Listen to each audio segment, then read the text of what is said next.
السلام علیکم۔ کراچی کے خاندان کو بڑا حادثہ، شادی کی خوشیاں اچانک ماتم میں تبدیل ہو گئی، فضا سوگوار اور ہراں کشبار ہو گئی۔ کیا آپ حالات حاضرہ سے آگاہی حاصل کرنا چاہتے ہیں؟ خبر کے پیچھے چھپے اصل حقائق جاننا چاہتے ہیں تو ابھی سبسکرائب کیجئے جلمل پاکستان کو اور ساتھ ہی گھنٹی کے نشان پر کلک کر دیں۔ آپ کو بتاتے چلیں کہ کراچی سے سیر کو جانے والے خاندان کے 3 افراد دریائے ستلج میں ڈوب گئے۔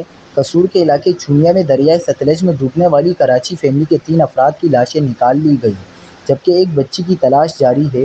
ریسکیو ترجمان کے مطابق کراچی کا ایک خاندان شادی پر کنگن پور آیا ہوا تھا۔ وہ لوگ دریا کی سیر کو چونیا گئے، جہاں ایک میزبان خاندان کا بچہ نہانے کے لیے دریا میں اترا تو خواتین سمجھی کہ وہ ڈوب رہا ہے۔ اسے بچانے کے لیے 2 خواتین اور ان کے 2 بچوں نے دریا میں چھلانگ لگا دی۔